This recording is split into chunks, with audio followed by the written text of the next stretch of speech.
আসন্ন যে FIFA 2026 football বিশ্বকাপ, সেই বিশ্বকাপে আমরা ব্রাজিল দলকে স্বাগত জানানোর জন্যই মূলত আজকের এই আয়োজন। অন্যান্য জেলা কিন্তু তাদের সমর্থকরা দেখিয়েছে যে তারা ব্রাজিলের সমর্থক বিভিন্ন জেলায় আছে। আমার ঝিনাইদহ জেলা এত বড় বিখ্যাত একটা জেলা, এত সুন্দর একটা জেলা, এই জেলায় অনেক ব্রাজিলের সমর্থক। তা আমরা দেখাতে চাই যে আমরা ব্রাজিলকে সমর্থন করছি। তো সেই জায়গা থেকে চিন্তা করে আমরা আজকে এই র্যালির আয়োজন করছি। এই উজিরাল স্কুল থেকে বের হবে র্যালি, পায়রা সেপ্টর ঘুরে এখানে এসে শেষ করবো আমরা। একজন ত্যাগী সাপোর্টার, সমর্থক।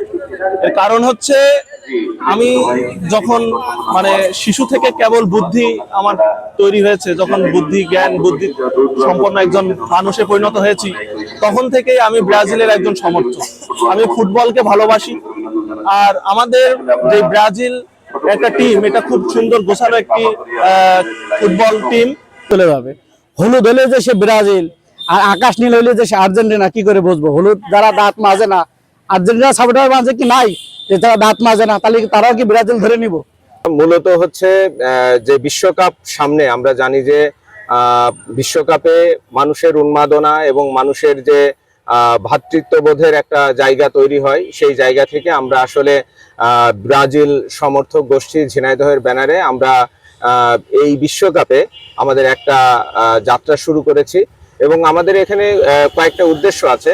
উদ্দেশ্যের মধ্যে প্রথমত আমরা মাদক বিরোধী একটা বিষয় করতে চাই।